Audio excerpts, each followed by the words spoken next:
Hello, it's Annabelle Beckwith from Yara Journeys, here again with another beanbag talk.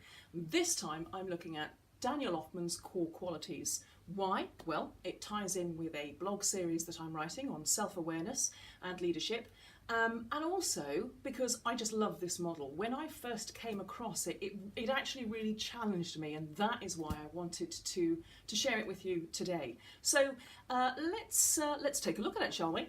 So, we all have strengths, do we not? There are all things that we know within ourselves we're just really good at. It may be things that we have a particular talent for. We may find it's something that other people value us for. People will come to us and ask for this thing, or we may just hear it in feedback that we are like this, and this is a strength. This is a good thing. Now, this would be over here. We'll start in this corner. This will be over here. This will be a core quality, and it's one of our strengths. It's something that we do well. Now, let's take as an example somebody I was coaching a little while ago who felt as their core quality, they were somebody who was very, very self-aware. They were very aware of their impact on other people within their team. That was something that they liked about themselves. It was also something that they had positive feedback about. They were a good team player and so forth. It was a good thing. Now, as we move around this, we start to recognise that sometimes something that is a strength may, in certain situations and in certain circumstances, not work in our favour. And that, says Daniel Ofman, that is too much of a good thing. That becomes our pitfall.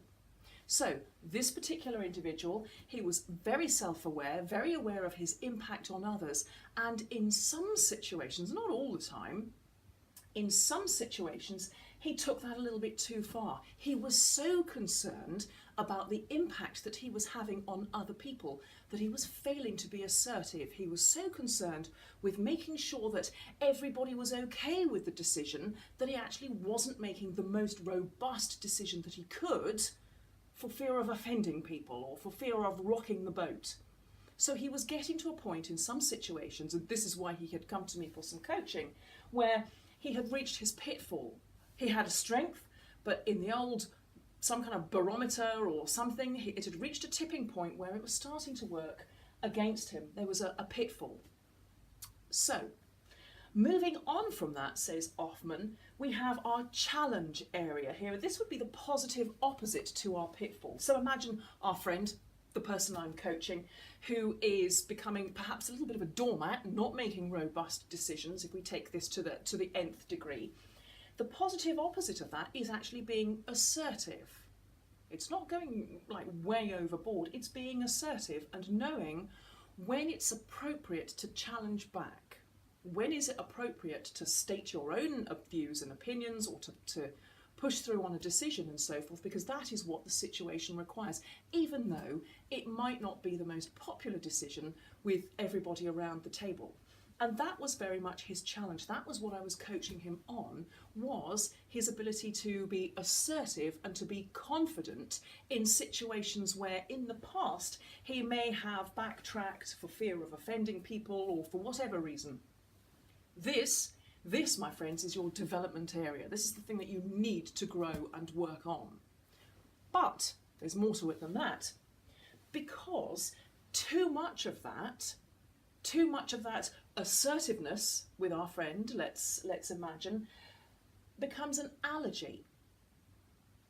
What do we mean by an allergy? Well, too much assertiveness, you could argue, could turn into being perceived as aggressive, or indeed being aggressive and dictatorial and so forth. I'm just going to be so assertive about the decisions that I make that nobody else's view count is my way or the highway. Now, in terms of our allergy, the way I like to think of it is, if you're sitting over here and your core quality, like with this particular individual, is you're self-aware, you like to keep the peace, you like harmony within the group, your allergy, the thing you fear, is turning into somebody who will ride roughshod over the opinions of other people and won't care what they think and so forth. Your fear of becoming this will often prevent you from developing appropriately in your challenge area. for me, that was a huge, huge light bulb moment where I thought, oh my goodness, because I don't want to become a person who is like this, I'm not even going to take appropriate steps to develop in this particular area. It's a really important thing to recognise, and it works with any particular situation. If you turn this around, you might find somebody whose core quality is that they're very quick at making decisions, they get stuff done, they're focused on the plan and so forth. And maybe a pitfall of that might be, well, they're so focused on this is what we've got to do, finish the task, that actually they fail to take into account other people's opinions or how the team might be working together on this particular project and so forth. Maybe their challenge area is to be a little bit more aware of their impact, a little bit more aware of the people aspects of the project they're undertaking or whatever. For that person, their allergy, the thing they fear, might be becoming, I'm imagining their words, becoming one of those wishy-washy people who's so, like, is everybody all right with this, that nothing gets done. But if your strength is here, there is no way that you will go so far the other way that you become this thing that you fear. It's almost impossible. Your very character will prevent you from becoming the thing that you fear. But be careful that your fear of this doesn't prevent you from learning and developing in your challenge area, because this is where personal development and growth lie. Daniel Ofman's Core Qualities.